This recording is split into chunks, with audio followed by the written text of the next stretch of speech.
Hello everyone, I hope you all are doing well. 15 नवंबर का currently का episode लेकर आया हूँ। टोटल 6 आर्टिकल्स आज डिस्कस करने हैं। अपार्ट फ्रॉम इट एक इन्फॉर्मेशन देनी है कि जो मैपिंग है उसको लेकर कि पॉलिटी अगर हम देखें तो पॉलिटी के PYQs हमने 70 to 80 क्वेश्चंस इस करेंटली इनिशिएटिव के थ्रू किए जो मैट एक्सक्यूट के जो टारगेट्स थे उससे अलाइंड। कुछ टॉपिक्स अभी रह गए हैं, आई नो, उसको भी मैं करवा दूंगा। बट आई एम थिंकिंग कि पोस्ट पॉलिटी ना we can move to the second subject that is mapping. और ये बहुत बड़ा इशू है बच्चों के लिए। रीज़न ये होता है कि बच्चे क्या करते हैं, प्रीलिम्स में जब 1-2 महीने बचते हैं तब मैपिंग को जो है सीरियसली लेते हैं। इनफैक्ट लास्ट 10-15 डेज में मैपिंग देखते हैं, मैप्स से रिलेटेड PYQs या जो लोकेशंस हैं।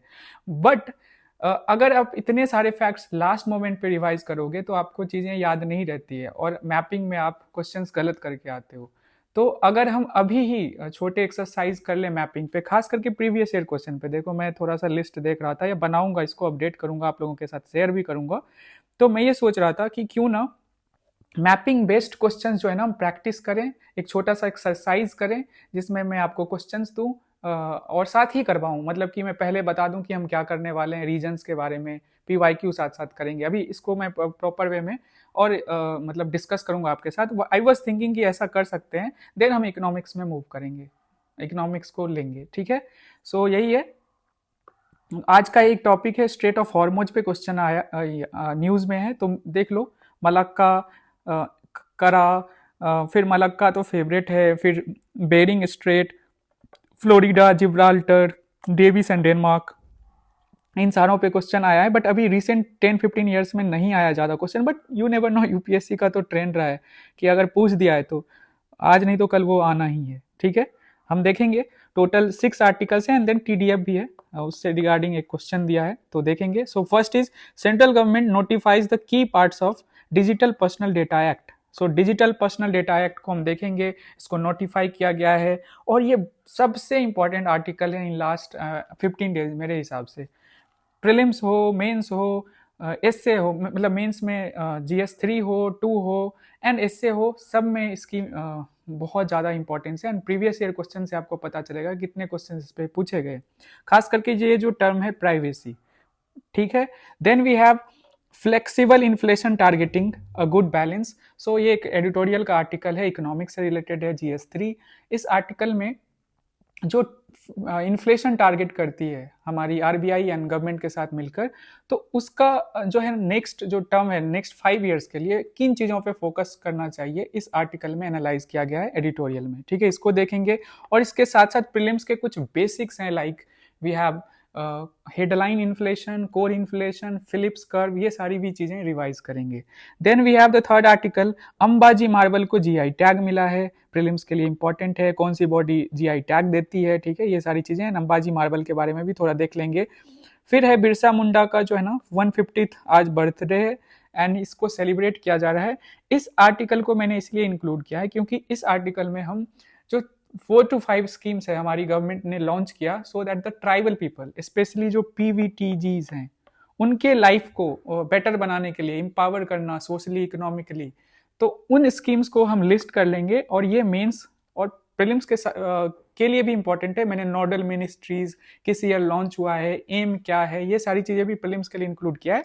प्लस आप लोग मेंस के लिए इसको इनलिस्ट कर लोगे, जब भी ट्राइब से रिलेटेड क्वेश्चन आएगा तो हमारी गवर्नमेंट कौन सी स्कीम्स या क्या कर रही है वो उसमें आप इसको यूज कर सकते हो अच्छे से, ठीक है। देन जो स्टेट ऑफ हॉर्मोज है इसके बारे में तो बता ही दिया, इसको मैप के थ्रू देखेंगे। And 27th amendment Pakistani army के लिए जो लाया गया है और मतलब पाकिस्तानी कॉन्स्टिट्यूशन में, ये IR के पर्सपेक्टिव से इंपॉर्टेंट है, इंडिया पाकिस्तान रिलेशन, एंड जिनका PSIR ऑप्शनल है उनके लिए भी इंपॉर्टेंट है। चलिए स्टार्ट करते हैं। सबसे पहले राइट टू प्राइवेसी पे देखो कितने क्वेश्चन आए हैं। 2021 का ये क्वेश्चन है फर्स्ट प्रीलिम्स में। Then which one of the following articles of the Constitution of India has the Supreme Court of India placed right to privacy, ये भी आप देख लो 2024 में आया है। देन अगेन 2024 में मेंस का एक क्वेश्चन आया है, directly on digital personal data protection act, जो 2023 में पास हुआ था, पार्लियामेंट ने पास किया था, मतलब प्रेसिडेंट ने असेंट दे दिया था आफ्टर लोकसभा एंड राज्यसभा। तो DPDP ये एक्ट जो है 2023 में पास हुआ है। इससे रिलेटेड या इसको आप कंटेक्स्ट में देख सकते हो राइट टू प्राइवेसी के, जो कि एक फंडामेंटल राइट पुट्टा स्वामी केस में इसको डिक्लेयर किया गया अंडर आर्टिकल 21। सो ये कितना इंपॉर्टेंट है आपको पीवाईक्यू से पता चलता है। एंड ये 2014 का एक क्वेश्चन है प्राइवेसी से रिलेटेड, ये एसए में पूछा गया था। इज स्टिंग ऑपरेशन, वैसे ये स्टिंग ऑपरेशन के रिगार्डिंग है, but an invasion on privacy, ये वर्ड जो है ना, मुझे लगता है राइट टू प्राइवेसी या प्राइवेसी यूपीएससी का फेवरेट है। जैसे विमेन से रिलेटेड क्वेश्चंस आपको हर साल दिखेंगे और आपके पास 1-2 पेजेस जो है ना with value addition with current context जो है वो प्रिपेयर होना चाहिए।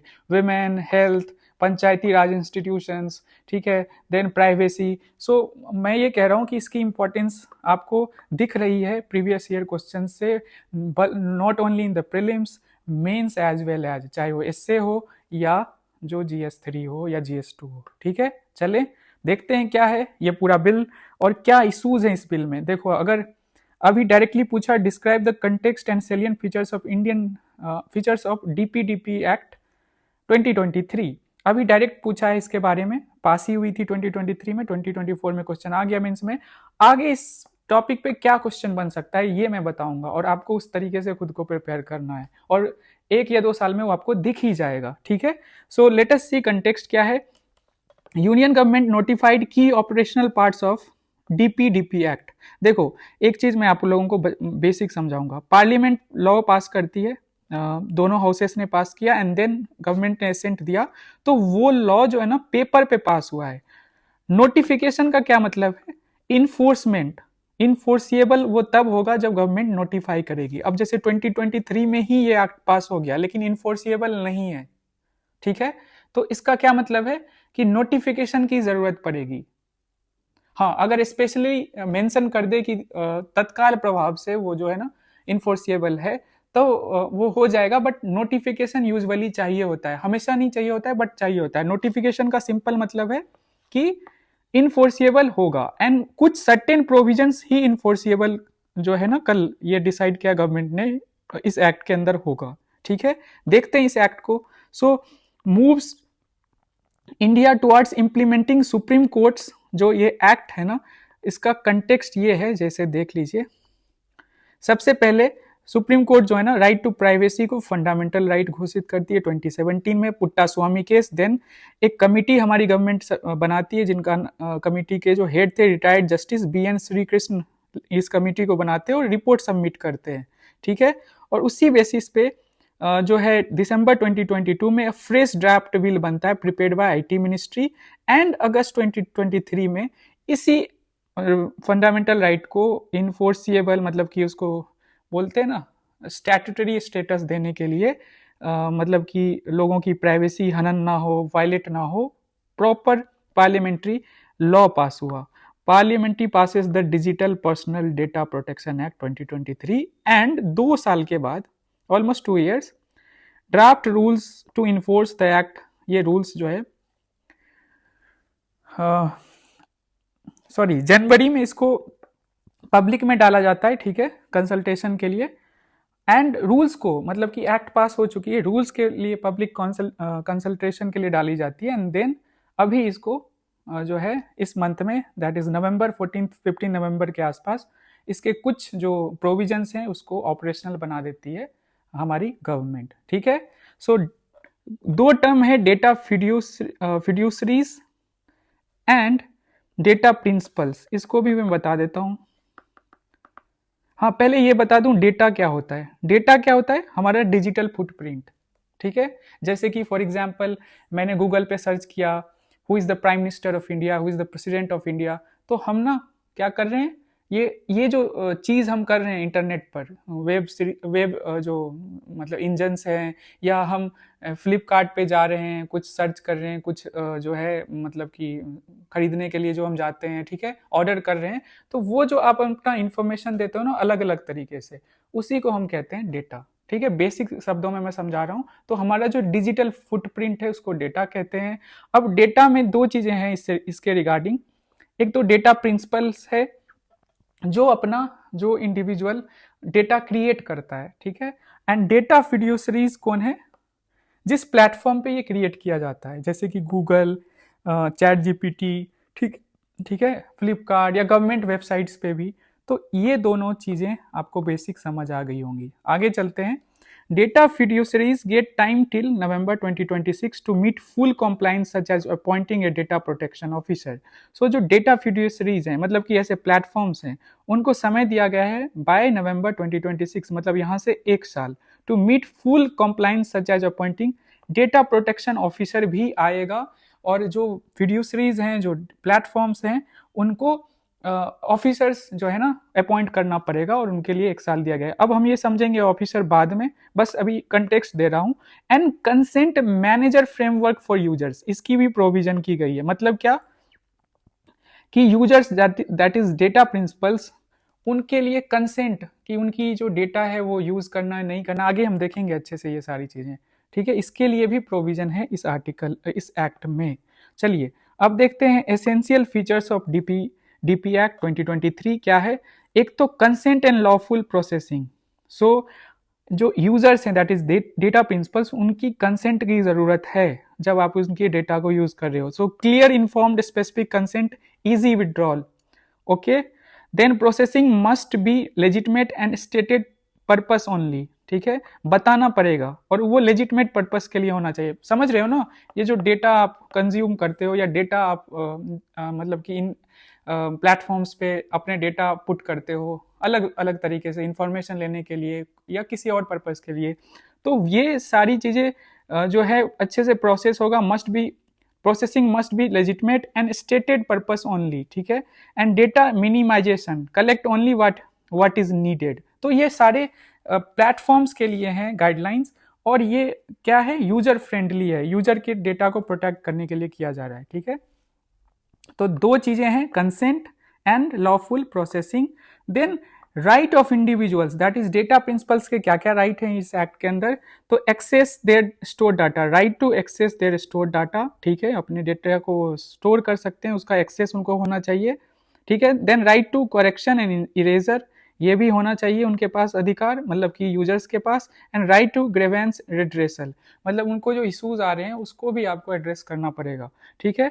Then duties of platform that is data fiduciaries, adopt security safeguards to avoid breaches, आपके पास सिक्योरिटी सेफगार्ड्स होनी चाहिए जिस भी प्लेटफॉर्म पे इस तरह से डेटा फुटप्रिंट जो है यूजर्स के आ रहे हैं। Then report breaches to both users and data protection board, ठीक है। जो ब्रीचेज हो रहे हैं, वायलेट हो रहे हैं किसी यूजर का डेटा, वो आपको यूजर्स को भी बताना है इन प्लेटफॉर्म्स को, और डेटा प्रोटेक्शन बोर्ड को भी बताना है, ठीक है। And then we have significant data fiduciaries, जो लार्ज प्लेटफॉर्म्स है, मतलब डेटा fiduciaries तो आप समझ गए हो, उसी में जो लार्ज प्लेटफॉर्म्स हैं उनके लिए भी कुछ है इस एक्ट में। क्या, तो एक तो अपॉइंट डेटा प्रोटेक्शन ऑफिसर, इसी की हम बात कर रहे थे ऊपर, conduct data audits, and third is undertake risk and impactment assessments, ठीक है। ये तीन चीजें जो है ना सिग्निफिकेंट डेटा fiduciaries, जो कि लार्ज प्लेटफॉर्म्स है लाइक गूगल, उनको ये करना है, ठीक है। चलते हैं हम आगे। तो हमने देख लिया कंसेंट एंड लॉफुल प्रोसेसिंग होनी चाहिए। इंडिविजुअल्स के लिए क्या है, मतलब कि प्रिंसिपल्स जो हैं, डेटा प्रिंसिपल्स के लिए क्या है, डेटा fiduciaries के लिए क्या है, ठीक है। फिर एग्जाम्पशंस हैं, और यही सबसे बड़ा इशू है इस एक्ट में, इसको हम अच्छे से समझेंगे क्रिटिसिज्म में। तो wide exemptions for the state and its instrumentalities, ठीक है। तो स्टेट आप समझ गए ना, सरकार के लिए, तो किस बेसिस पे उनको एग्जाम्पशंस दी गई है, नेशनल सिक्योरिटी, मतलब कि जो डेटा है ना उसको स्टोर करते हैं, जैसे आधार का हम इंफॉर्मेशन देते हैं टू दी स्टेट, हमारा आधार का इंफॉर्मेशन स्टेट रखती है डिफरेंट जो है ऐप के थ्रू या वेबसाइट के थ्रू, तो स्टेट रख सकती है उसको, जो है ना डेटा को स्टोर कर सकती है इन ग्राउंड्स पे, उनको एग्जाम्पशंस हैं। बट ये एग्जाम्पशंस जो है fiduciaries को नहीं है अनटिल एंड अनलेस कंसेंट ना मिला हो यूजर्स का। सो नेशनल सिक्योरिटी के बेसिस पे, पब्लिक ऑर्डर के बेसिस पे, लॉ इन्फोर्समेंट के बेसिस पे, रिलैक्सेशंस फॉर रिसर्च, आर्चिविंग, स्टैटिस्टिकल जो पर्पसेस हैं, स्मॉल एंटिटीज। सो इन 5-6 रीजंस की वजह से इनको इन 5-6 जो ग्राउंड्स हैं उनके बेसिस पे एग्जाम्पशंस दी गई है, ठीक है। किसको, स्टेट को, और उनके उनसे रिलेटेड जो इंस्ट्रूमेंट्स हैं, ठीक है। Then we have data protection board होनी चाहिए, इसकी बात तो हमने की कि एक independent adjudicatory body for disputes होनी चाहिए, इस एक्ट के अंदर है provision. Can impose penalties up to 250 crore for non compliance. अगर कोई कंपनी इस चीज को, प्लेटफॉर्म इस चीज को फॉलो नहीं करती तो आप 250 करोड़ तक पेनल्टीज लग सकती है। Also one more thing, cross border data transfer, ये जो है ना allowed only to countries notified by the central government. आप लोगों ने सुना होगा डेटा लोकलाइजेशन, ठीक है, इसका भी प्रोविजन है। तो आपको जो बड़े कंपनीज हैं उन्होंने एक तरह से इस चीज को लेकर दबाव बनाया था हमारे गवर्नमेंट पे कि हम डेटा स्टोर नहीं करेंगे, कोई हमारी ब्रांचेज नहीं होगी अक्रॉस मतलब इंडिया में। तो इस चीज को लेकर सरकार ने सुनिश्चित किया है इस एक्ट के अंदर कि डेटा लोकलाइज किया जाएगा। हाँ, कंसेंट से डेटा आप ले जा सकते हो, allowed only to countries notified by the central government, ठीक है, उन्हीं कंट्रीज को जिसको नोटिफाई करती है सेंट्रल गवर्नमेंट कि आपको अलाउ कर दिया है, मतलब फ्रेंडली कंट्रीज। ओके, अब इशूज देखते हैं, देन टीडीएफ के क्वेश्चन पे आएंगे। So expansion of personal information, more RTI denials होगा, ठीक है। देखो, एक्सपेंशन ऑफ पर्सनल इंफॉर्मेशन, अब मैं इस चीज में समझाऊंगा कि कैसे आरटीआई एक्ट और एक तरफ जो ये डेटा डीपीडीपी एक्ट आया है 2023, इस दोनों के बीच में कैसे जो है ना एक तरह से डिसबैलेंस क्रिएट हो रहा है दो मुद्दों पे जो फंडामेंटल राइट्स हैं। एक तो right to information article 19 and दूसरा राइट टू प्राइवेसी। तो इन दोनों के बीच में किस तरह से कॉन्फ्लिक्ट है और इसी के बेसिस पे मेंस में नेक्स्ट क्वेश्चन आएगा। तो इन प्रोविजंस पे आप थोड़ा ध्यान दीजिएगा। तो right to information act section 8(1) sub clause जे में अगर देखो क्या है कि DPDP widens that the counts as a personal information, making it easier for departments to reject RTI queries. So जो डिपार्टमेंट्स है ना, गवर्नमेंट के डिपार्टमेंट्स, सो पर्सनल इंफॉर्मेशन का जो दायरा है बढ़ा दिया है एंड RTI डिनाइल्स इस बेसिस पे हो सकता है। तो ये जो प्रोविजन है इसको जो है ना इस एक्ट के अंदर अमेंड कर दिया गवर्नमेंट ऑफ इंडिया ने, मतलब कि पार्लियामेंट ने टू बी प्रिसाइज। एंड इस बेसिस पे जो राइट टू इंफॉर्मेशन था ना वो ब्रीच होगा। कैसे? The RTI test for larger public interest जो है overriding privacy becomes weaker. जो आप इंफॉर्मेशन ले सकते थे ना गवर्नमेंट बॉडी से, अब वो डिनाई कर देंगे इस अमेंडमेंट के थ्रू, ठीक है। देन वाइडर गवर्नमेंट एग्जाम्पशन से है आरटीआई एक्ट में सेक्शन 24, इसको भी थोड़ा सा अमेंड किया गया है। So RTI exempts only specific security agencies, but DP ने क्या किया, देखो कंपैरिजन है, एक तरफ आरटीआई में एक्चुअली क्या था और डीपीडीपी एक्ट आने की वजह से क्या चेंजेस होंगे, ठीक है। So RTI exempts only specific security agencies, DPDP allows blanket exemptions to any government body, reduces scrutiny and accountability. बहुत बेसिक है, समझ आ गया होगा, मुझे नहीं लगता इसको एक्सप्लेन करने की जरूरत है। Then loss of proactive disclosure, पहले जो है ना प्रोविजन आरटीआई में था कि प्रोएक्टिव डिस्क्लोजर, वैसे अभी भी है बट उसमें थोड़ा सा चेंजेस आ गया है कि आरटीआई मैंडेट करती थी कि प्रोएक्टिव पब्लिकेशन ऑफ की गवर्नमेंट इंफॉर्मेशन, मतलब गवर्नमेंट एजेंसीज को करना होता था, पर डीपीडीपी रिड्यूस करता है उस चीज को। अर्लियर डिस्क्लोजर ऑब्लिगेशन था, वीकर इंस्टीट्यूशनल ट्रांसपेरेंसी इससे आएगा, ठीक है, ठीक है, इनमें इसमें भी अमेंड किया गया है। Then we have autonomy concerns, अब जो अपॉइंटमेंट होगी ना डीपीडीपी एक्ट में, जो independent information commission under RTI, unlike the data protection board is appointed by the government. देखो ये डिफरेंस है दोनों में। सो इसकी वजह से क्या होगा, doubts about neutrality in cases involving state agencies, ठीक है। तो ये अपॉइंटमेंट को लेकर इशू है, इसकी वजह से भी इंपैक्ट पड़ेगा। एग्जीक्यूटिव कंट्रोल की बात है, ये बहुत बेसिक चीज है, आपको पता ही है। देन दीज 3 थिंग्स जो है ना आपको क्लियरली समझ आना चाहिए कि लॉस ऑफ प्रोएक्टिव डिस्क्लोजर जो है वो होगा, वाइडर गवर्नमेंट जो एग्जाम्पशंस है वो बढ़ जाएंगे डीपीडीपी की वजह से, आरटीआई पे मतलब ये सारे इंपैक्ट्स पड़ने वाले हैं। एंड जो पर्पस था आरटीआई एक्ट का एक तरह से वो डिफीट हो रहा है। तो ये कॉन्फ्लिक्ट है दोनों में, एक तरफ डीपीडीपी एक्ट एंड दूसरी तरफ आरटीआई एक्ट। इसी के बेसिस पे आज का क्वेश्चन है कि digital personal data protection act 2023 seeks to reinforce the fundamental right to privacy, ठीक है, पुट्टास्वामी जजमेंट के बेसिस पे। Yet this expanded definition of personal information intensifies the conflict with the citizen's right to information under section 8 clause 1 sub clause J of the RTI Act। अब है question, critically examine this emerging privacy transparency dichotomy, ठीक है, 150 words आपको 7 to 9 अपने answer जो है ना submit करने हैं। मैं इसमें एक और चीज़ ऐड करूंगा कि कल मैंने जो एसे दिया था ब्रेनस्टॉर्म करने, मैंने कुछ बच्चों का देखा था बट मैंने रिव्यू नहीं किया, आज मैं इसको रिव्यू करूंगा।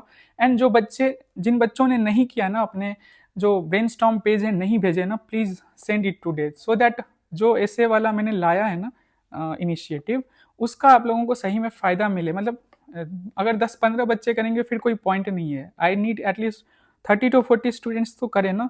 एंड इतने बच्चे जब रिक्वेस्ट करते हैं तो फिर वो करते क्यों नहीं है? मतलब जब when it comes to implementation part, मैंने कई बार मतलब कि ये देखा है बच्चों को कि जब वो खुद बोलते हैं कि ऐसा करवाओ, इससे का मेरे लिए इशू है, बट कुछ बच्चे जो हैं बोलने के बावजूद नहीं करते हैं। ये अच्छी बात नहीं है। ठीक है, ये समझ आ गया, इसकी इंपॉर्टेंस समझ आ गई, आरटीआई में क्या चेंजेस आ रहे हैं ये समझ आ गया इस एक्ट की वजह से। एंड जो इन्फॉर्मेशन है, राइट टू इन्फॉर्मेशन आर्टिकल 19, वो ब्रीच हो रहा है। ओके, मतलब ब्रीच नहीं, उसमें कुछ चेंजेस आ रहे हैं, रिड्यूस हो रहे हैं। जो पावर्स मिले थे, ट्रांसपेरेंसी जिससे इंश्योर हो रहा था, ठीक है, अकाउंटेबिलिटी इंश्योर हो रहा था, वो कम हो गया है। तो इसको क्रिटिसाइज किया जा रहा है लगातार इस बेसिस पे इस एक्ट को। फाइन, चलते हैं हम दूसरे आर्टिकल पे। India is preparing for 2026-31 inflation targeting framework. क्या है ये आगे देखेंगे। ब्रिंगिंग 3 की क्वेश्चंस इनटू फोकस। पहला क्वेश्चन है, should RBI base policy mainly on the heading और कोर इन्फ्लेशन। आरबीआई का जो बेस पॉलिसी होगा, क्या वो हेडलाइन इन्फ्लेशन पे होगा, कोर इन्फ्लेशन पे होगा, इसको भी देखेंगे। ठीक है, then is 4% still the right inflation target for India, दूसरा क्वेश्चन इस आर्टिकल में है। And third question is, how much flexibility should be the next framework allowed to handle apply shocks and growth needs. तो band कितनी होनी चाहिए, आपको पता है कितना है, 4+-2 जो है इन्फ्लेशन, दैट इज हमारी जो सीपीआई कह लो, इसका बैंड जो है ना इतना होना चाहिए। तो बैंड क्या है, 2 to 6 के बीच होना चाहिए। तो इस चीज पे, इन तीनों चीजों पे जो हमारे आज के ऑथर हैं इस एडिटोरियल के, आप लोग इनको जानते होंगे, सी रंगाराजन, उन्होंने अपना ओपिनियन दिया है अलॉन्ग विथ NR भानुमूर्ति। ठीक है, देखते हैं क्या है। तो सबसे पहले इन्फ्लेशन टारगेटिंग फ्रेमवर्क क्या है, प्रीलिम्स के लिए देख लेते हैं इसको। India follows a flexible inflation targeting system under the RBI act amended in 2016। So basic thing is कि जो फ्लेक्सिबल इन्फ्लेशन टारगेटिंग, हम इस चीज को फॉलो करते हैं, हमारी जो मॉनेटरी पॉलिसी आरबीआई फॉलो करती है, तो कितना इन्फ्लेशन होना चाहिए, रिटेल इन्फ्लेशन, उसका एक जो है ना दायरा होता है, एक बैंड होता है। तो वो टारगेट किया गया 2016 में। ठीक है, 2016 में अमेंड किया गया आरबीआई एक्ट को और इसको इंट्रोड्यूस किया गया। तो दैट शुड बी बिटवीन 4+2- जो है ये रेंज होना चाहिए, मतलब कि 2% से 6% के बीच में। Monetary policy committee decides policy to keep inflation near this level. ठीक है, आरबीआई का काम है, मॉनेटरी पॉलिसी कमिटी में आरबीआई गवर्नर जो है हेड होते हैं। एंड इसके बारे में पता होगा, हम नहीं इस पे डिस्कस करते हैं। एंड एफआईटी, दैट इज जो इन्फ्लेशन टारगेटिंग फ्रेमवर्क है ना, gives RBI autonomy but also flexibility to respond to the growth concern and supply shocks। ठीक है, ये एक तरफ तो फ्लेक्सिबिलिटी देता है, लेकिन आप मतलब फ्लेक्सिबिलिटी देता है कि ग्रोथ, दैट इज आप रेपो रिवर्स रेपो रेट को कैसे रखोगे, इससे इन्फ्लेशन पे इम्पैक्ट पड़ता है ना, तो ये बैंड उसमें मदद करता है। The framework is revised every 5 years। ठीक है, अभी 5 साल जो है ना, 2025 में ये खत्म होगा इस फिजिकल में। तो अब नेक्स्ट 5 years के लिए कैसा होना चाहिए, ये जो इन्फ्लेशन टारगेटिंग फ्रेमवर्क है, ITF होगा यहाँ। ठीक है, यही इसी की तैयारी हो रही है, इसी पे इनका अपना आकलन है। देन समरी क्या है, क्या इन्होंने समराइज किया है, तो एक बार बता देता हूँ। हेडलाइन एंड कोर इन्फ्लेशन क्या होता है। हेडलाइन क्या होता है, जिसमें कि वॉलेटाइल चीजें हैं ना, प्रोडक्ट्स हैं, उसको इंक्लूड किया जाता है, जैसे फूड एंड फ्यूल, जिसका प्राइस तुरंत बढ़ता घटता रहता है। एंड देन कोर में क्या होता है, वॉलेटाइल चीजों को हटा दी जाती है। यही है दोनों में डिफरेंस। तो इंडिया में जो अभी जो इन्फ्लेशन मेजर किया जाता है, ठीक है, तो वो कोर इन्फ्लेशन बेस्ड होता है। वैसे आपको पता होगा सीपीआई कंबाइंड, लेकिन कोर पे फोकस किया जाता है अभी के लिए। तो इसी पे एनालिसिस किया है हमारे आज के ऑथर ने। Just give me a minute. हाँ, India's current inflation targeting system has been effective, एक चीज उन्होंने कही, बट नाउ रिक्वायर्स अपडेट्स, इसकी जरूरत है। Fine. Second thing, headline inflation should be guide policy. अभी मैंने क्या कहा, कोर इन्फ्लेशन बेस्ड होता है हमारा, तो हमें यहाँ पे चेंज करना चाहिए और हेडलाइन की तरफ जाना चाहिए। ठीक है, क्या हेडलाइन आपको पता है, वोलेटाइल होता है, और फूड एंड फ्यूल जो प्रोडक्ट्स है उसको इंक्लूड करना है। So food fuel fluctuations directly impact house hold, ठीक है, तो इसको जो ऑथर है ना इसको इंक्लूड करने बोल रहे हैं, हेडलाइन के बेसिस पे होना चाहिए। And 4% inflation target remains appropriate for India's long term economic structure. So हमारा जो टारगेट है ना यही है ना 4+, तो 4% जो है ना अप्रोप्रिएट है। Okay, the upcoming 2026-31 framework must be flexible and practical, not rigid. ये भी इन्होंने सजेस्ट किया, फ्लेक्सिबल होना चाहिए। ये जो टारगेट हम रखते हैं, आरबीआई रखती है थ्रू मॉनेटरी पॉलिसी, ठीक है, कि ग्रोथ भी अचीव करना है और दूसरा इन्फ्लेशन को भी रखना है, मतलब ना ज़्यादा इन्फ्लेशन ना कम, बीच में देख लो ये चीज़। So RBI should have room to manage repeated supply shocks, इसके लिए भी रूम होनी चाहिए, इन्होंने रिकमेंड किया है। While still supporting growth, growth तो है ही, इंपॉर्टेंट है।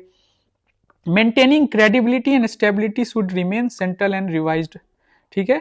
सो ये क्रेडिबिलिटी मेंटेन होनी चाहिए उस फ्रेमवर्क के थ्रू, एंड स्टेबिलिटी भी इंपॉर्टेंट है। तो ये सारी चीजें उन्होंने बताया। मेन है इससे जो निकल के आया है कि हमें कोर से हेडलाइन की तरफ जाना चाहिए, ठीक है।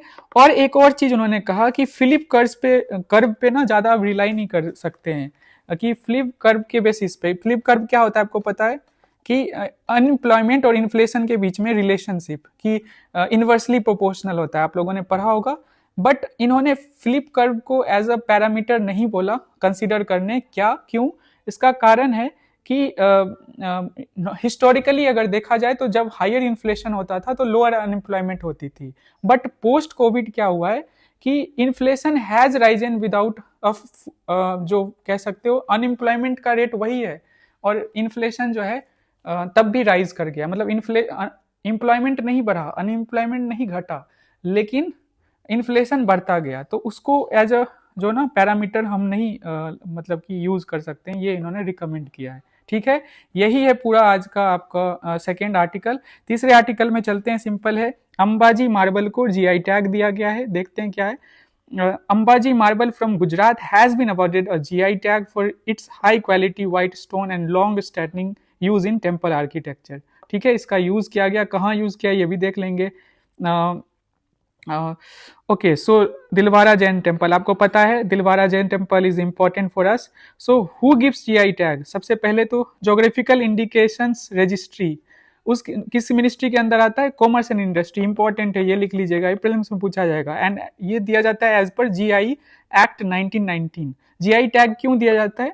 किसी भी स्पेसिफिक रीजन का जो प्रोडक्ट है उसका जो ओरिजिनलिटी है और क्रेडिट मिलनी चाहिए जिन्होंने प्रोड्यूस किया है, तो उस बेसिस पे ये दिया जाता है। तो अंबाजी मार्बल क्या है? इसका ओरिजिन, अंबाजी जो है प्लेस है गुजरात के, बांसकाठा डिस्ट्रिक्ट कह सकते हो गुजरात में। क्वालिटीज व्हाइट कलर की होती है, ड्यूरेबल होती है, सबसे अच्छी बात है कैल्शियम का जो कंटेंट होता है इन मार्बल्स में हाई होता है, जिसकी वजह से लॉन्ग लास्टिंग साइन। इवन इनका कंपैरिजन किया जाता है जो मार्बल यूज किया गया इन ताजमहल, मतलब उनसे भी बेटर इस आर्टिकल में लिखा गया है, ठीक है। ऑल्सो जो दिलवारा जैन टेम्पल है उसमें अंबाजी जो मार्बल है, व्हाइट मार्बल, उसका यूज किया गया। देन वन मोर थिंग, अभी के समय में अगर बोलो तो मॉडर्न यूज में टेम्पल्स इन यूएसए में जो बन रहे हैं, न्यूजीलैंड में या इंग्लैंड में बनाया जा रहा है, तो इसी यहीं के मार्बल्स को यूज किया जा रहा है।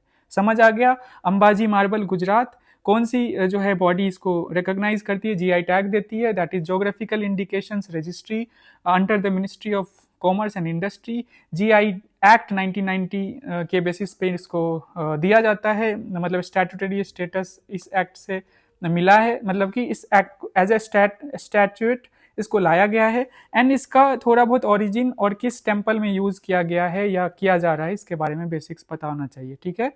So let us go to the next article. कुछ स्कीम्स हैं जो न्यूज में आज जो है ना, हम 150th बर्थडे मना रहे हैं, जनजातीय दिवस भी मनाया जाता है 15 नवंबर को, इन्हीं के बर्थ डेट पे बिरसा मुंडा साहब के, ठीक है। तो देखते हैं क्या है context. PM will address Birsa Munda with birth anniversary event in Gujarat and launch major tribal welfare initiatives like PM Janman, DA जागवा, हम देखेंगे आगे, EMRS expansion, community centres and bus services. So आज जो है ना बर्थ इनका एनिवर्सरी मनाया जा रहा है, तो क्या क्या होगा। अब इन स्कीम्स को, इन जो इनिशिएटिव्स है ना, इसको मेंस में डायरेक्टली यूज कर सकते हैं कि हमारे सरकार की तरफ से क्या हो। ये एक जगह ही आया तो मुझे लगा कि आप लोगों को बता दूं। प्रधानमंत्री जनजातीय आदिवासी न्याय महाअभियान, पीएम जनमन के बारे में थोड़ा बेसिक्स बता देता हूँ। Okay, so first thing is कि 2023 में आया, nodal ministry of tribal affairs and purpose क्या है, एम क्या है, होलिस्टिक डेवलपमेंट ऑफ पीवीटीजीज। आपको पता है ना 75 के आसपास पीवीटीजीज हैं, पार्टिकुलरली वल्नरेबल ट्राइब जो ग्रुप्स हैं, मतलब एसटीज के अंदर ही आते हैं। आपको ये बताना है कि जो पीवीटीजीज है ना, उसके लिए 3-4 क्राइटेरिया होती है। तो आपको कमेंट सेक्शन में बताना है कि किस बेसिस पे किसी भी एक पार्टिकुलर ट्राइब को ये स्टेटस मिलता है, ठीक है। तो उनकी लाइफ को बेटर करने के लिए पीएम जनमन जो है लॉन्च किया गया था। Housing, education, health, water, livelihood and road connectivity पे फोकस किया जाएगा। देन द सेकेंड स्कीम जो है वो न्यूज में है, दैट इज धरती अब्बा जनजातीय ग्राम उत्कर्ष अभियान, डा जागुआ कह सकते हो इसका मतलब कि एब्रीवेशन जो भी है। एंड देन ईयर 2023 में इसको लॉन्च किया गया था, और इसमें state supported initiative in tribal districts में होते हैं, aligned with the tribal affairs programme, मतलब दोनों मिलकर करते हैं। नोडल मिनिस्ट्री जो है वो ministry of tribal affairs and state tribal development department. Aim simple है, पर्पस सिंपल है कि इंप्रूव करना village infrastructure and welfare in tribal dominated areas. So village पे फोकस किया जा रहा है, उसको बेटर, उसके इंफ्रास्ट्रक्चर को बेटर करने के लिए धरती अब्बा जनजातीय ग्राम उत्कर्ष अभियान जो है लॉन्च किया गया। Okay, then the third is education perspective से देखें तो एकलव्या मॉडल रेसिडेंशियल स्कूल जो है 1997 में इसको शुरू में स्टार्ट किया गया था, एंड बाद में इसको रीस्ट्रक्चर कर दिया। जो मिनिस्ट्री है respective, that is again ministry of tribal affairs, and क्या करती है, provide residential schooling for the tribal children class 6 to 12। और इस जो आज है प्राइम मिनिस्टर जो इनॉग्रेट करेंगे, I will have to see 42 Eklavya model residential school आज इनॉग्रेट करेंगे। Fourth one is multipurpose community centres tribal मतलब एरियाज में। मल्टीपर्पज समझ सकते हो, बहुत सारे रीजन्स मतलब पर्पस के लिए इसको यूज किया जा सकता है, और implemented under ongoing tribal welfare programmes. State plus ministry of tribal affairs मिलकर इसे करती है। आपको इतना डिटेल में नहीं जाना है, 3 जो स्कीम्स है वो समझो, उसका ईयर, नोडल मिनिस्ट्री, किस पर्पस से लाया गया ये देखना, एंड देन ये मल्टीपर्पज कम्युनिटी सेंटर्स हम ऐड कर सकते हैं। और एक और चीज है, गुजरात स्टेट गवर्नमेंट ने कुछ बसेस लॉन्च किए हैं, तो ये मतलब लिखना मुझे सही नहीं लगा, क्योंकि ऑल इंडिया लेवल पे हम नहीं इसको कर सकते हैं, बट स्टेट लेवल पे इसको इंक्लूड किया गया, तो इसको भी हम लिख सकते हैं। तो मेन यही था, रिवीजन हो गया होगा पीएम जनमन का, धरती अब्बा जनजातीय ग्राम उत्कर्ष अभियान, जिसका काम है ट्राइबल इलाकों में जो विलेजेस हैं उसको अच्छा करना, बेटर करना इंफ्रास्ट्रक्चर के लेवल पे, ठीक है। Then Eklavya model residential schools का काम है रेसिडेंशियल एजुकेशन प्रोवाइड करना ट्राइबल बच्चों को 6 to 12 क्लास के, ठीक है।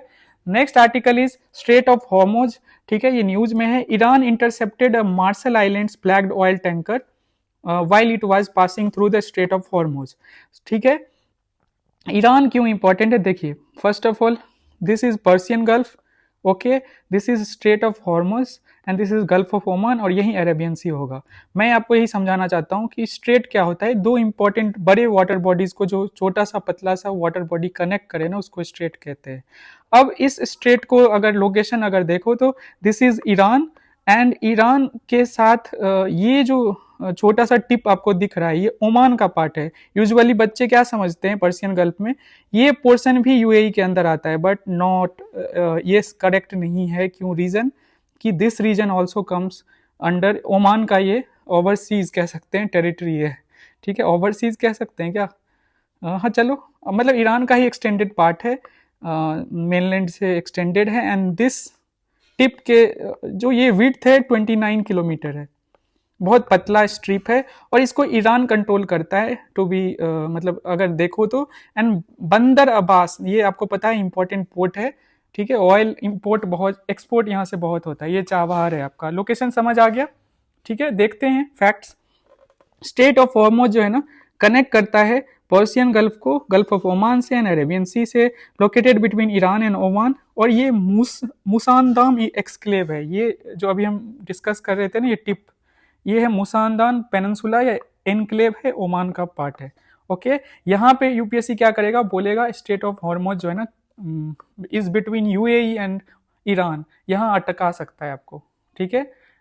इस टेरिटरी को या मुसांदान टेरिटरी को बोल दे कि it is part of UAE, ऐसे करके फंसाने का तरीका उसके पास है, ठीक है। ये 39 किलोमीटर विड्थ है, I am sorry for this.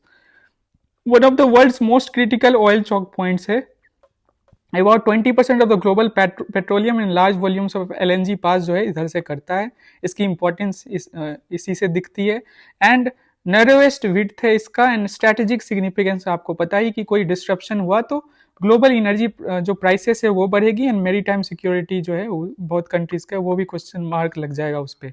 तो ईरान ने क्या किया, मार्शल आइलैंड से जो है एक ऑयल टैंकर इंटरसेप्टेड ऑयल जो tanker while it was passing through the strait of Hormuz. So इस वजह से ये न्यूज में, हमें उतना नहीं जानना ईरान ने क्या किया कैसे किया, हमें लोकेशन जानना है। मैप जो है न्यूज में रहता है तो इसको हम मैप रिलेटेड क्वेश्चन हमारे प्रीलिम्स में आता है तो हमें पता होना चाहिए, और रिवाइज भी हो गया। Last article of the day simple है, 27th अमेंडमेंट जो है ना पाकिस्तानी पार्लियामेंट में पास हो गया, प्रेसिडेंट ने असेंट दे दिया है। क्या है, कैसे है, क्या इंपॉर्टेंट चेंजेस हैं, उसी पे बस फोकस करेंगे। 4 ऐसे पॉइंट्स हमें देखने हैं। सबसे पहले Pakistan 27th constitutional amendment formalizes and expands the army's control over the state, weakening civilian authority and judicial oversight। ठीक है, क्या इम्पैक्ट पड़ेगा, आर्मी का कंट्रोल बढ़ रहा है और जुडिशियल जो इंडिपेंडेंस है या जुडिशियल जो पावर्स थे उसको एक तरह से मतलब रिड्यूस करा गया इस अमेंडमेंट में। कैसे हम देखते हैं, एक तो army chief gains expanded powers, पहला new chief of defence forces post held by the army chief and the authority of army navy air force. So जो defence force, new chief of defence forces post, ये जो post है ना अब army chief के पास जाएगा, ठीक है, first thing. Second thing, legal immunity granted to top military officers, एक तो ये भी दे दिया है। मतलब कि पाकिस्तान एक मिलिट्री कंट्रोल कंट्री है, उसका इससे अच्छा एग्जाम्पल क्या हो सकता है कि उनके पावर्स कैसे इंक्रीज करा जा रहा है। देन हाइब्रिड मॉडल, समझ गए कि first thing is army chief जो है ना वो डिफेंस फोर्सेस जो उसका चीफ होगा आर्मी से, held by army chief with authority over army navy and air force, इस पे अधिकार होगा। हाइब्रिड मॉडल क्या है, अब गवर्नेंस बिकम्स फॉर्मल। क्या है हाइब्रिड मॉडल, तो पाकिस्तान आर्मी विच प्रीवियसली एक्सरसाइज पावर इनफॉर्मली, अभी भी आपको सबको पता है कि पाकिस्तान इनफॉर्मली जो है ना पाकिस्तान में मिलिट्री कंट्रोल करती है, अब एक तरह से उसको फॉर्मलाइज किया जा रहा है। Now gains institutionalised authority over civilian structures, ठीक है, सिविलियन लेड जो गवर्नमेंट बॉडीज हैं must operate with in military influence frameworks strengthening de facto military control. अब तो इस चीज जो सिविलियन लेड गवर्नमेंट बॉडीज हैं उसको भी एक तरह से मिलिट्री जो है ना इंडियन पाकिस्तानी जो मिलिट्री है आर्मी है वो कंट्रोल करेगी, ठीक है, विद इन जो है मिलिट्री इन्फ्लुएंस ये काम करेगी, इसको भी इंस्टीट्यूशनलाइज्ड किया जा रहा है। थर्ड थिंग इज कैसे सुप्रीम कोर्ट जो है ना जुडिशरी को कंट्रोल किया जा रहा है, कम किया जा रहा है, या जो है ना प्रेसिडेंस जो अपर हैंड कह लो वो आर्मी के पास जा रहा है। कैसे, the amendment effectively undermines the independence of the Supreme Court of Pakistan, ensures that the judiciary can not meaningfully challenge और रिव्यू मिलिट्री डिसीजंस। यहां से आया है इस अमेंडमेंट में, क्या है, judiciary can not meaningfully challenge और review military decisions, fine. And the fourth point is foreign affair से रिलेटेड जो डिसीजन होगा, military gains stronger control over Pakistan external relations and strategic partnership में मिलिट्री के पास भी पावर चला गया है, जो कि पहले था ही डिफेक्टो था, अब उसको सबको इंस्टीट्यूशनलाइज कर दिया। तो 27 कॉन्स्टिट्यूशन अमेंडमेंट में 4 पॉइंट्स हैं। एक तो आर्मी चीफ के पास एक्सपेंडेड पावर्स आ गया, हाइब्रिड मॉडल में जो आर्मी के अंदर जो government civilian lead government bodies हैं उस इनके अंडर में इन्फ्लुएंस्ड, मतलब इनके अंदर में ही उसको डाला गया है, मतलब must operate with in the military influence frameworks, ठीक है। थर्ड इज सुप्रीम कोर्ट का जो पावर है उसको कम किया गया when it comes to army, कैसे कि judiciary can not meaningfully challenge और review military decisions. And the fourth one is foreign relations related जो डिसीजन मेकिंग है उसमें आर्मी का भागीदारी जो है वो भी बढ़ेगा। तो यही है आज का सारा आर्टिकल्स। आप लोग आज 7 to 9 अपने जो मतलब कि TDF का क्वेश्चन है डेफिनेटली इसको कीजिएगा, और इसी कंटेक्स्ट में क्वेश्चन पूछा जाएगा अगले मेंस में 1-2 सालों में, आप लोग तैयार रहिएगा। तो अपने कंटेंट इस हिसाब से प्रिपेयर कर लेना, और मिलते हैं फिर हम मंडे को, और जैसे जो चीज़ें चल रही थी ना वो फिर से हम कंटिन्यू करेंगे, ठीक है। Take care, bye. अच्छे से पढ़िए, मेहनत कीजिए। हाँ, एक और चीज़ है, कई बच्चे बोलते हैं ना उनके मैड में टेस्ट में कम स्कोर आ रहे हैं, ठीक है, तो उसको लेकर बहुत क्वेरी आती है, मैं थोड़ा सा इसको एड्रेस कर देता हूँ। फर्स्ट थिंग, बहुत दिनों के बाद आप प्रीलिम्स टेस्ट दे रहे हो, प्रीलिम्स टेस्ट मतलब कि ऑब्जेक्टिव बेस्ड क्वेश्चंस अभी मतलब 2-3-4 महीने का गैप हुआ होगा पोस्ट प्रीलिम्स। अगर आपका ये सेकेंड अटेम्प्ट है, फर्स्ट अटेम्प्ट है तो तब तो कोई बात ही नहीं है, सेकेंड थर्ड फोर्थ है तो 3-4 महीने का गैप हुआ है। अभी क्या होता है ना, जब हम एकदम से ब्रेक कर देते हैं ये प्रोसेस एंड देन टेस्ट देना स्टार्ट करते हैं, तो हम क्या होता है बेसिक जो चीज़ें हैं उसी में गलतियां करते हैं। जैसे कीवर्ड्स होता है, करेक्ट इनकरेक्ट, इसमें गलती कर देते हैं, ऑल दो हमें आंसर पता होता है फिर भी हम गलतियां करते हैं। ठीक है, तो फर्स्ट थिंग इज अभी जब लगातार 2-3 टेस्ट 4 टेस्ट दोगे ना तो आप ना अटेंटिव ज़्यादा हो जाओगे कुछ दिनों में। तो एक वहाँ पे जो है ना सिली मिस्टेक्स मिनिमाइज होगा अगर टेस्ट देते रहोगे तो। सेकेंड थिंग इज शुरू में अभी आपने रिवीजन स्टार्ट ही किया है बहुत दिनों के बाद, तो बहुत सारे फैक्ट्स ना धीरे धीरे आप ना हम ना उसको डाइजेस्ट कर पाते हैं। तो एक रिवीजन 2 रिवीजन के बाद एक पार्टिकुलर सब्जेक्ट में, जैसे फॉर एग्जांपल आपका जो है वो बेस बनता है और आप उसको रिटेन कर पाते हो। तो इसीलिए 3 से 4 रिवीजन प्रीलिम्स से पहले बोला जाता है बेसिक सोर्स को। तो अभी तो फर्स्ट रिवीजन कर रहे हो। थर्ड थिंग इज आपको पता है कि you can not score 100 out of 100 या 200 आउट ऑफ 200। रीजन क्या होता है क्यों नहीं कर पाओगे, उसका ये रीजन होता है कि अगर यूपीएससी प्रीलिम्स का स्कोर भी देखो तो 90 के आसपास कट ऑफ होता है जनरल कैटेगरी का, 85 to 90 के बीच में रहता है। तो यहाँ तो 45% मैक्सिमम है। तो इस चीज से भी देखिए कि क्वेश्चन को जानबूझ के हार्ड बनाया जाता है। हार्ड इसलिए सो दैट आप प्रिपेयर्ड रहो, मतलब अभी जितना आप प्रिपेयर्ड रहोगे उतना अच्छा रहेगा। थर्ड थिंग, तीसरा चीज हो गया। चौथा चीज मैं ये बोलूंगा, बहुत सारे बच्चे क्या करते हैं कंपेयर करते हैं कि किसी को 90 आ गया और मुझे 45 ही आ रहा है। नहीं करना है। अब ये 90 वाला ना हो सकता है 5 अटेम्प्ट दे चुका है, उसको उसने 50 बार रिवीजन कर लिया है। हाँ, ये मैं नहीं डिमोरलाइज आपको कर रहा हूँ कि आप ने कम अटेम्प्ट दिए हैं, लेकिन आप धीरे धीरे गैप जो है ना इस ब्रिज कर लोगे ना। रीजन बिंग के अभी 4 जो है टोटल रिविजन्स होने हैं, तो अभी क्या जल्दी है, अभी पेशेंस यार। मोस्ट इंपॉर्टेंटली कंपैरिजन मत करो। पता नहीं उसने कैसे पढ़ा होगा, क्या पढ़ा होगा, और किसी ने 100 आउट ऑफ 100 आ गया तो कितने लोग फेक जो तरीके हैं वो भी इस्तेमाल करते हैं। आई होप ऐसा ना करें मैडम में मतलब जो टेस्ट हो रहे हैं, बट मैंने देखा है कि जितने भी ऑनलाइन टेस्ट होते हैं उसमें फेक मार्क्स भी बच्चे डाल देते हैं। तो उसकी कितनी क्वालिटी है वो एक हो जाता है। लेकिन मेरा ये मानना है कि मैड में ऐसा ना हो रहा हो और सच में बच्चे जो है 90% के आसपास नंबर स्कोर ला रहे हैं, वो डिजर्व करते हैं बिल्कुल। तो हमें अपना ग्रोथ देखना है, अपने आप को ऊपर उठाना है, ना कि किसको कितना आया उसमें जाना है। ठीक है। Last thing and the most important thing is जो टेस्ट होता है ना, जो हम मॉक्स देते हैं ना ओवर द टाइम, फाइन, ये इसके मार्क्स मैं पिछले साल भी बोला, इस साल भी बोलता हूँ, नेवर टेक दिस मार्क्स इस तरीके से अपने दिल पे नहीं लेना है। अपने मार्क्स कभी भी दिल पे नहीं लेना। टेस्ट देना है, अच्छा लगे बुरा लगे, मन नहीं है, नंबर नहीं आ रहे हैं, दूसरों के बहुत नंबर आ रहे हैं, ये सारी चीज़ें मैटर नहीं करती है। 20 नंबर भी आ रहा है ना आउट ऑफ 100, 2 टेस्ट, 10 नंबर भी आ रहा है, 50 भी आ रहा है, 60 भी आ रहा है, प्लीज़ गर्दन झुकाइए, टेस्ट आता है दीजिए, एक बार उसको इवेलुएट कीजिए, अगले टेस्ट पे बढ़िए। नंबर को भूल जाइए, ये मेरा सजेशन है, मेरा एक्सपीरियंस है। मतलब इतने टाइम्स मैंने प्रीलिम्स खुद निकाला है तो आई नो कि टेस्ट में कभी कभी मुझे 50 आते थे, फुल लेंथ टेस्ट में कभी कभी 60 आते थे, एंड ईजिली मैंने क्लियर करा है। और मतलब कि I have got 105 107 number prelims में मेरा है। मतलब कट ऑफ उस साल 88 85 के अराउंड था, तो 20 नंबर एक्स्ट्रा अगर आए हैं, और उसी साल में उसी 2 या 10 दिन के अंदर ही मैंने जो फुल लेंथ टेस्ट दिया उसमें मेरे 65 के अराउंड या 50, I don't remember exact marks, but 60 के around out of 200 full length test में आए थे 2 या 3 दिन पहले, जो एक्चुअल एग्जाम था 5 जून 2022। तो ये सारी चीज़ें मैटर ही नहीं करती हैं, इसको पर्सनली नहीं लेना है, एज अ प्रैक्टिस कीजिए, अपने स्किल्स बेटर कीजिए मैथ टेक्निक्स के थ्रू, बट मार्क्स को दिल पे नहीं लेना है। That's it for today, thank you so much, मिलते हैं मंडे को, बाय, टेक केयर।